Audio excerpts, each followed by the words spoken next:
Hello there. Good to see you again. Hope you will enjoy this lesson. I took some ideas of various things that I've been researching about and thinking about in regard to what are just some basic tenets or techniques that Christians need to know about, that we need to remind ourselves about. And so that's the title of it, Basic Faith Techniques to Live By. And it's just a variety of things. I heard a quote, and I don't know where I heard it from, and I wrote it down, and I found it in my files. But listen to what it said, because it really affected me. Bear one another's burdens is still current in our lives. Try some practical loving today and stop the crying in someone's life.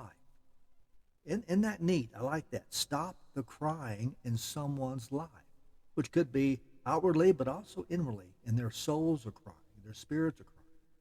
And so these techniques that I want to share with you, just a few, are the ones I think that we can consider in regard to making sure that we have our lives, spiritual lives, rounded out. And there are different parts of our life that we know that we need to keep strong in order to be a good servant of God and to serve God. But we sometimes forget about the basic things. And I'm going to put them in technique format. And I won't tell you what they are and exactly what they will mean, so I'll let you have that idea. So this is called practical loving, really, from what that quote I just said in regard to the faith techniques. So try to guess what I'm talking about. I'm drawing from a couple of scripture verses that I want us to listen to, Philippians 4:8. And let me read it to you.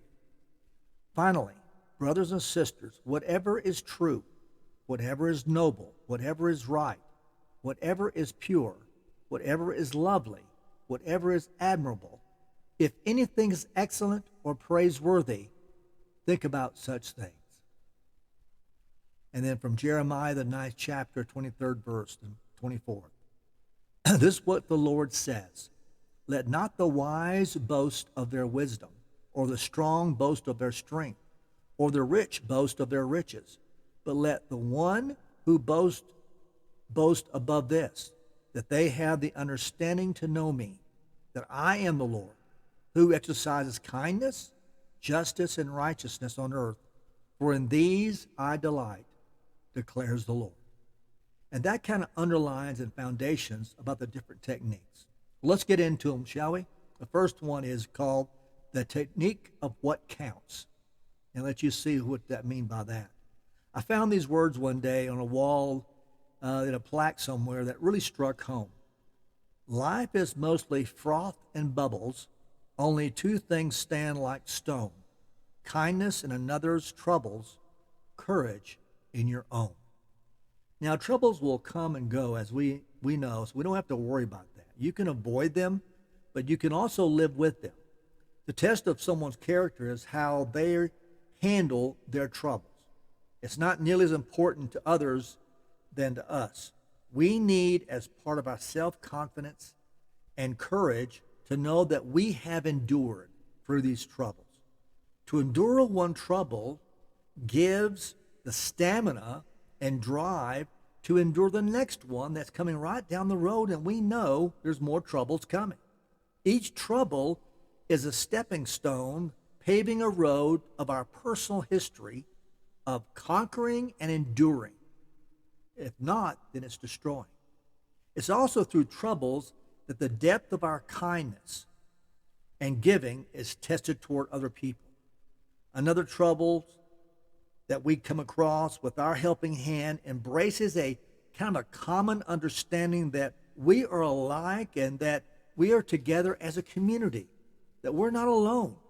When one trouble, they have a trouble, we have a trouble, it's part of life. So during helping other people in their troubles, our troubles are lessened and kept in perspective. Sort of like walking a mile in another person's shoes shows that our pilgrimage is not so bad when we start thinking about how they are enduring their life. So we need to thank our Lord for our troubles. They give us our pleasure, patience, our strength, and our confidence in life. They're part of our building blocks of our life. The next one, the technique of the hope. As I pulled away from a restaurant with my family after a really good meal, I thought I heard the sound of a burst of air. We were in the mountains of North Carolina for a short trip to get out of the South Carolina heat. Once I pulled upon the road, my suspicions were confirmed when the inevitable sound of a flat tire, along with the uneven and lurching feeling of the car, rolled along on three round tires. Pulling over to the side of the downtown city, I soon discovered my right front tire had a huge gash in it. And there I was, sitting late at night with my family in the car, getting late, getting time for them to put the kids to bed. And so I spent the time of looking around, and all the gas stations were closed. It was getting late, and they've already gone home.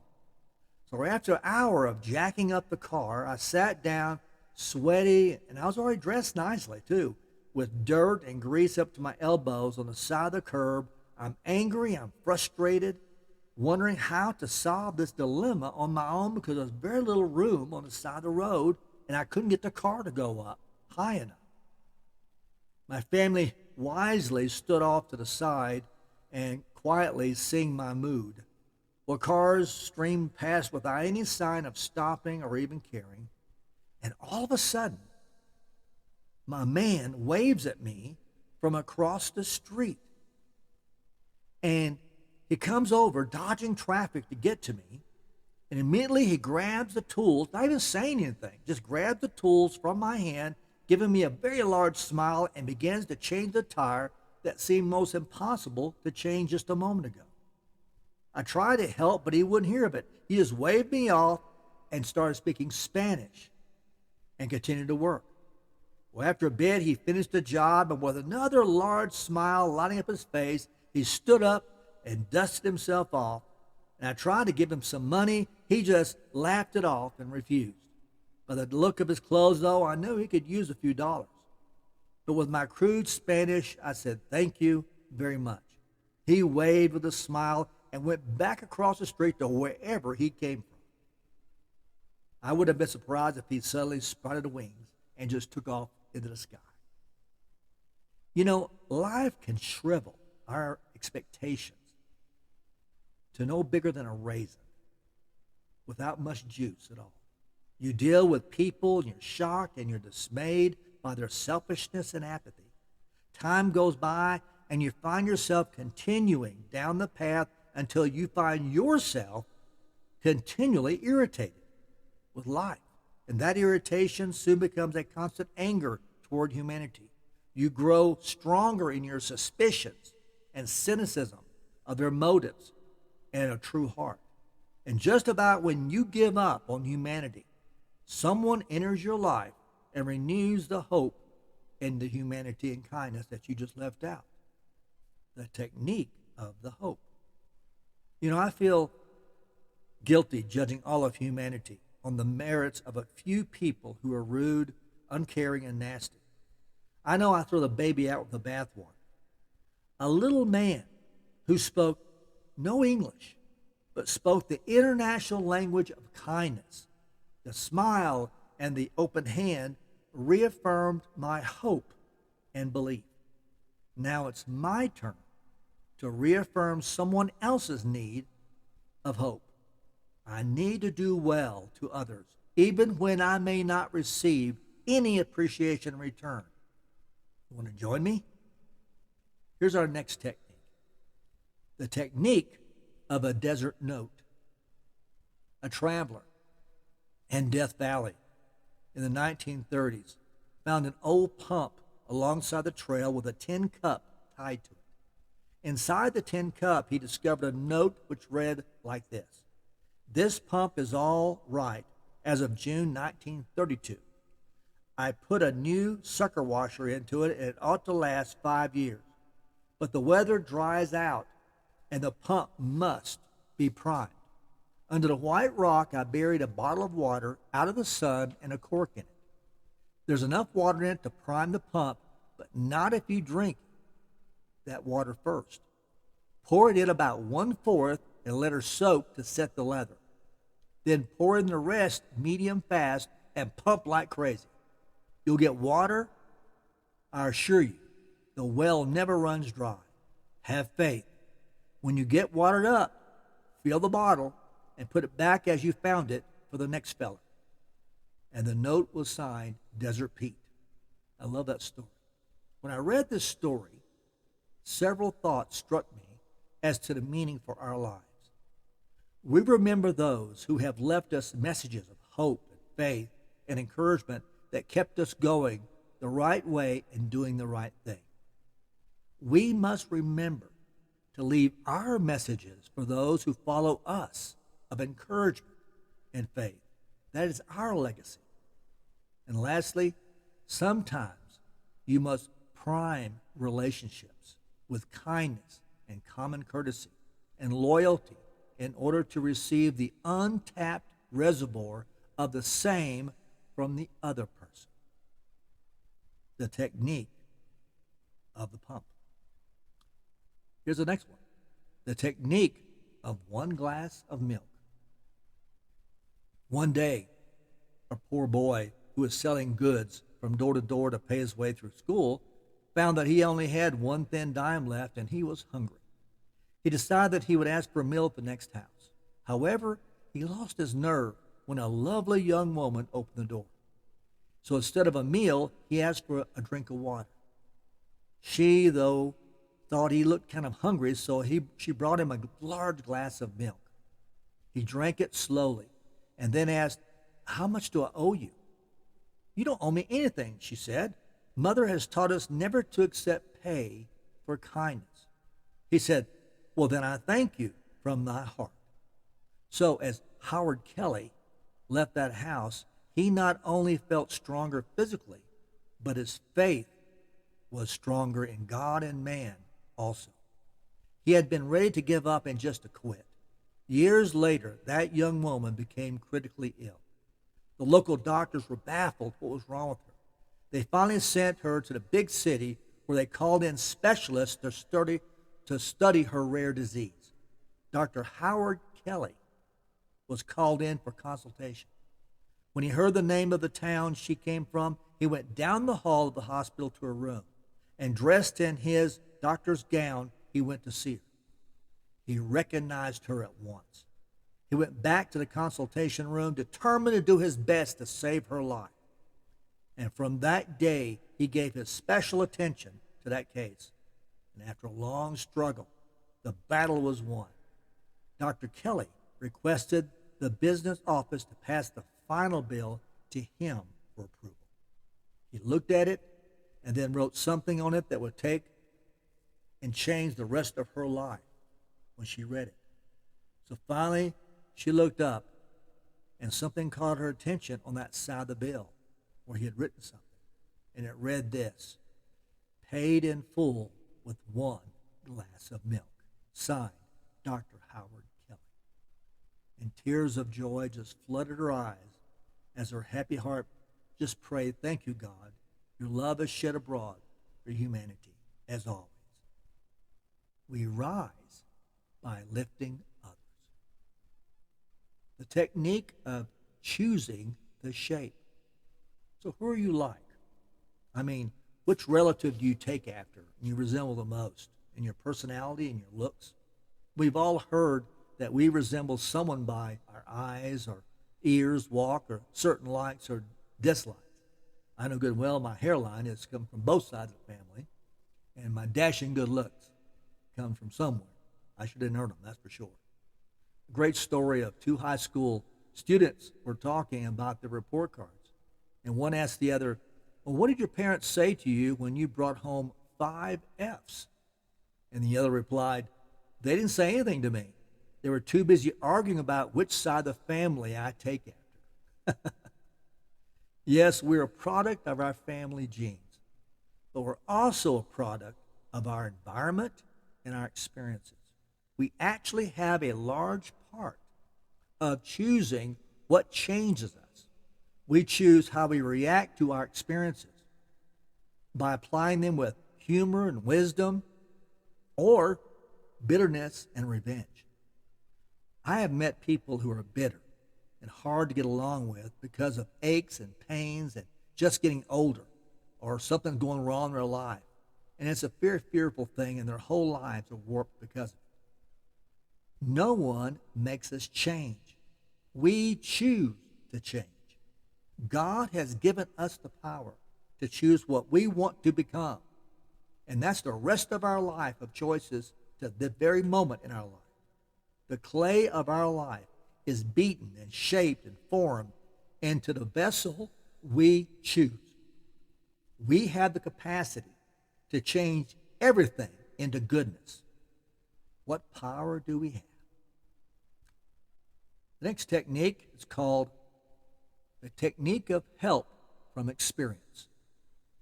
You ever heard that term, experience is the best teacher? Boy, I've heard that. It's so true. It is those experiences, both good and bad, especially bad, that stand out in our memories. We listen closely to others' advice and direction, and we appreciate those insights, and we try to take advantage of them when we think that they're wise counsel. There's a woman applying for a job in Florida in a lemon grove to be a picker of lemons. And she seemed to be too qualified for the job. "Look, miss," said the foreman, "have you any actual experience in picking lemons?" "Well, as a matter of fact, yes," she said.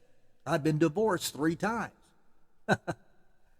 However, when we learn from doing the right thing, or better yet, from the wrong thing, like this young lady we just talked about, we stand less chance of forgetting that lesson in life. To not touch the stove because it's hot, because someone tells us to, is a trust issue. But to touch the stove and find that it will burn us is a pure hands-on experience of learning. But that memory stands out much more when the pain is felt and the throbbing felt long time after, and maybe even a scar that we remind us of. That lesson is intact in our life. I have told my sons, I don't know how many times, that choices are always free, but consequences of those choices are not. There's a story about 2 less than brilliant men who were deep into the Canada for elk hunting. And their pilot, saying that they had bagged 6 elk, told them that the plane could only carry 4 out. Oh, they said, but the plane has carried us last year out, and that was exactly like this one. The horsepower is the same, the weather's the same, and we had 6 elk then. Well, hearing this, the pilot agreed to fly them out and try it out. They loaded up and took off, but sure enough, there was insufficient power to climb out of the valley with all the weight, and they crashed. As they stumbled from the wreckage, one hunter asked the other if he knew where they were. "Well, I'm not sure," replied the second, "but I think we're about 2 miles from where we crashed last year." So often we're stubborn and distrustful of others' advice, our own common sense, our experiences that are inside of our life. We just push them away and still go after what we think is the golden ring or a freedom of choice, and just push away all those ideas and memories and advice that we know and wisdom that we know is inside of us to draw from. We still do what we know is wrong and ignore the consequences. We get angry with ourselves for doing such dumb things, and we regret that we have hurt ourselves or other people. Let life's experiences be the positive lesson plan on what you should do in your situations in your life. Draw from your past. Draw from the wisdom. Draw from biblical wisdom. Draw from spiritual insights. Whatever it may be, a ton of information and wisdom is given to you to utilize from God and from life itself given to us, that we can make our lives so much better and help others in a better way. When you fall short of any experience to remember, just use your gift of common sense and belief in what is right. Follow your heart, and the Lord will guide you the rest of the way. All right, here's the next technique, the technique of finding your way. You know, decisions face us continually on which road in life to travel down, to the left or to the right. And some of these decision times can be life-changing. Sometimes the correct decision leaves us fearful and apprehensive, realizing the consequences that might have happened if we had made the wrong decision. And many times it's not just us we have to worry about. We have a family or friends who are directly impacted by our decision, and that just makes the choices harder. We feel that burden of responsibility. I recall a very amusing story of a man and his wife who is returning to their seats in a theater after the intermission. Excuse me, did I step on your toes as I went by? He asked the man at the end of the row. Well, you certainly did, the man said grimly, expecting an apology to follow. No, the man turned to his wife and said, all right, Mary, this is our row. When it comes down to it, after remembering all those decision times, I had to rely on my own beliefs and confidence and strengths. I mean, others couldn't make the decision for me, nor was it their responsibility. Life will not always be clear and simple. Decisions will become clouded with feelings, fears, dread, and memories from experiences which makes them that much harder to make. But a decision must be made, and we have the capacity to make it. The Lord has given each one of us the intelligence and strength to find our way at life's crossroads. If we come up short, He is there to guide. But don't falter to do your part. Do your best, and He will do the rest. All right. The technique of making a difference. Sometimes people can come into your life unexpectedly, and you know right away they were meant to be there. You've had those moments, haven't you? To serve some kind of purpose in your life, to teach you a lesson, or to figure out who you are, who you want to become. They just fit nicely into your life, and that's someone that you know is important to you. You never know who these people may be, but when you lock eyes with them, eyes of the face and eyes of the heart, you know that every moment that they will affect your life in some profound way. You just know this. And sometimes things happen to you at the time that may seem horrible or painful and unfair, but in realization you realize that without overcoming those obstacles, you would never realize your potential and your strength. And these people are there to guide you. These people are there to be part of your life, that God has given them to your life. Everything happens for a reason if we allow it. Illness, injury, love, lost moments of true greatness, and just sheer stupidity can occur to test the limits of our soul. Without these small tests, life would be like a smooth, paved, straight, flat road to nowhere. Safe and comfortable, but dull and utterly pointless. And all we do is just go to nowhere. The people you meet affect your life. The successes and downfalls that you experience can create who you are, and the best experiences can be learned from, and no matter how old and experienced you are, there's always more to learn. In fact, they are probably the most poignant and important ones in our life. If someone hurts you, betrays you, or breaks your heart, forgive them, because they have helped you learn about trust and importance of being cautious to whom you open your heart up. If someone loves you, love them back unconditionally, not only because they love you, that's not the reason, but also because they are teaching you to love and open your heart and eyes to little things of life. You see, everything coming our way, whether it be the negative and the positive, can affect our lives, and people bring those into our life, and each one of those should be appreciated in some form.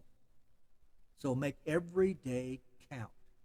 Appreciate every moment, and take it from it everything that you can possibly can, or for you to be able to experience it again. Talk to people you have never talked to and listen to them.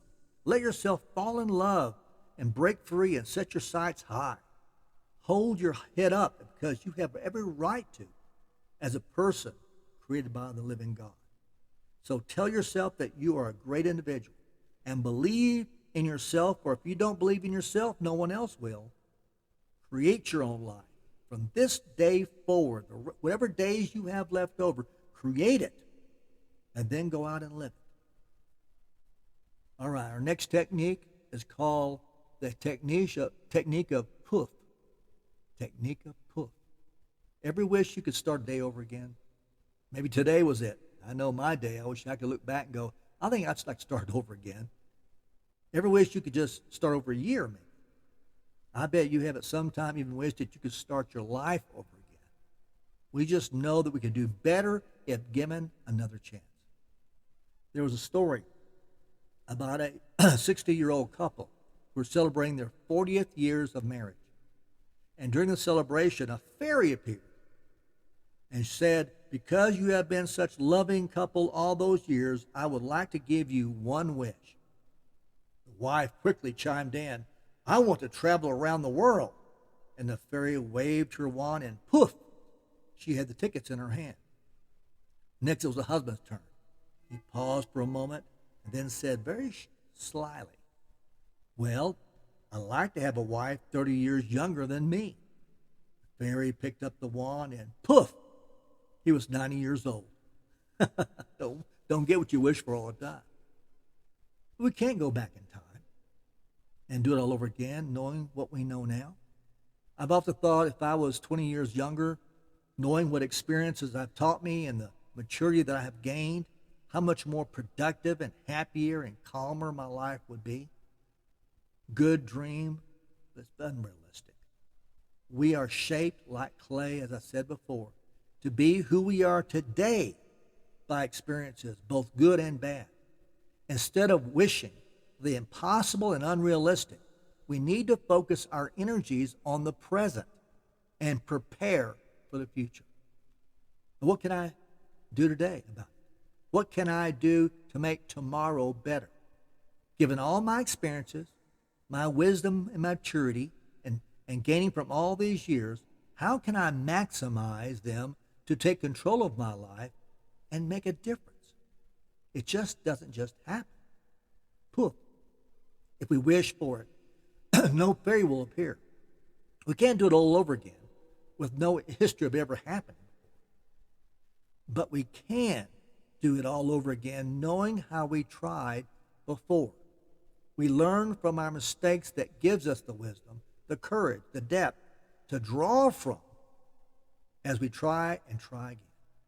Then when you think of giving up, poof, you've accomplished what you wished for. You have succeeded with what you have and who you are. The magic is in you and I. Poof. All right, we only got a few more left. The technique of those you encounter. Well, I met some interesting people today on the way to work today. Let's see, I met 3 jerks, 1 idiot, and 1 total fool. You've probably met those same kind of people, haven't you, when you're driving or walking around? Both a different kind of face than I saw. But we all know them. A jerk suddenly pulled in front of me without a turn signal. An idiot was tailgating another car. Another jerk tailgated me. Then there was this other fool who was doing more talking on his car phone than watching where and how fast he was going. What also dawns on me is how we judge and treat others with our powerful tongues. We can slash, we can hack, we can dice to our heart's content, tearing people down and putting them in their place judgmentally. I suppose it's an indicator of how we really feel about life in total, really. If we're unhappy, sour, and our joy is put on hold, then we will consciously, or even unconsciously, have others feel the same way we do. How dare they be happy and content when I am not? So I'll just bring them down to my level, where I am. Those words that cut to the heart can be so harmful. We feel terrible once they escape our mouths, and we ask forgiveness. We feel so bad about it. But the memories do not go away. They live on, and the scars remain when our tongue creates the wound. As the saying goes, it is best to keep one's mouth closed and be considered a fool than to open it and remove all doubt. Or as my mother used to say, and I use this today for my kids, even though they're grown, if you can't say anything nice, don't say anything at all. We've all heard that 100 times, haven't we? There is power of life and death in our tongues. An encouraging word to someone who is down can lift them up and help make them the rest of the day to truly live. A destructive word to someone who is down can almost probably kill them and destroy their life, their souls. So speak life to those you cross in your path today. The power of words. It is sometimes hard to understand that an encouraging word can go such a long way. Like a rock in a pond, the ripples just keep going beyond your eyesight and we're into your present. Anyone can speak words that can rob another of their spirit in difficult times. Special is the individual who will take the time to encourage. So be special to others today. All right, 2 more to go. The technique of the invisible cell, S-E-L-L. People cannot see your service. They cannot see your words. So they judge your service by what they can see. Have you ever noticed how agitated you become when a salesperson ignores you, when you need assistance, or when you're shopping somewhere? Or even when you finally get their attention, they seem agitated or indifferent about your needs, like you butted in and interfered with their life. Their words of, "May I help you," seem kind of hollow when their eyes and voice and postures just says the opposite of how they really feel about it. What really irritates me is when I'm at the counter, after standing in line for my turn to do something at the counter, as I get there, I'm told to wait while he pick the phone up and take an order on the phone while I'm standing there. That really irritates me. People will trust their eyes far before they ever trust your words. Look at your face, your mouth, your eyes. What are you selling from your expressions? What do your visibles, I call them, say about the invisible things you're trying to sell? Are you trying to sell genuine love and forgiveness? Are you trying to sell deep trust? Are you trying to sell confidence? Are you trying to sell your faith? And more importantly, are you trying to sell Christ to it? What are you doing? So therefore, watch what you show, the invisible self. And lastly, technique of being simply great. Seneca, a great wise person of old that I've quoted many times, said this: "A dwarf is not tall, though he stands on a mountaintop.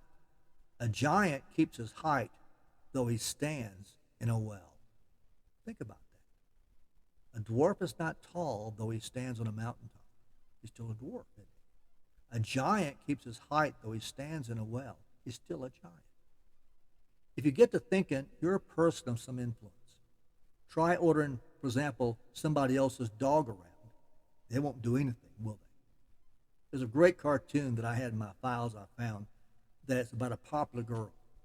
And in her own eyes, her name was Esther, was the most popular girl around. And she said, a lot of men are going to be totally miserable when I marry. Really, said her date. And just how many men are you intending to marry? Put her in her place there. Let me ask you a question, real quickly. You can answer it. What is the most overused, misused, and abused word in the English language? If you said great, well, that's just great. Because great is greatly overused, greatly misused, and greatly abused. Picture a sports broadcaster who wasn't allowed to use the word great. No more could he say, "What a great play," and "What a great catch." "Oh, look at that great throw." "Oh, look at that great stop." And "what a great individual effort." Isn't this a great ball game? Or at the Golden Grammys, or maybe at the Golden Globe or Oscar Awards, where they have all those awards given out. You can no longer be allowed to introduce a person as a great actress or plug a great movie or thank the great people who made this great. Well, you get the point, don't you? Just as the inflation devalues the dollar, so inflated use of the word diminishes its worth. Just as an inflated word diminishes its worth, so a person inflated with their own worth diminishes that person's worth in the eyes of others. That's kind of a tongue twister, isn't it? So basically, what I'm trying to say there is that when you inflate a word and you use it over and over again in all different kind of capacity, you've devalued that word. So when you attach that word to someone else, it doesn't give it the importance that you're trying to give across because you've overused it, you've abused it, and you've minimized its impact. There is nothing more distasteful than that of someone who believes and wants everyone else to know how important they are. I mean, you've met the type. Their favorite topic is themselves. They know they're God's gift to humanity, and the rest of the world they haven't been discovered yet. If you're not sure, just ask them. They'll tell you. I don't know about you, but I avoid people like that. The more they broadcast their importance, the less of an opinion that I have of them and respect of them. So check yourself out.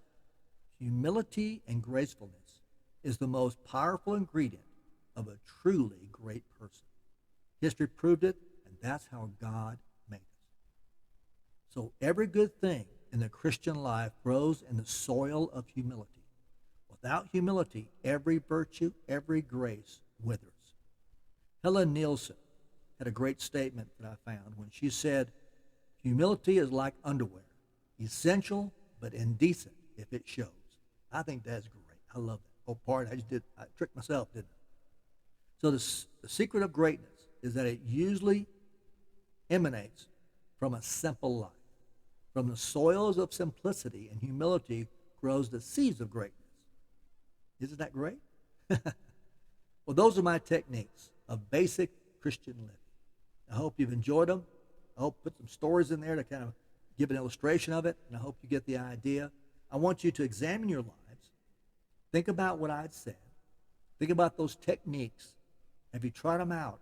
Has your life reflected that in your Christian walk? I hope you heard what they are and how to apply them. May God bless you and God be with you. And let's do the techniques together.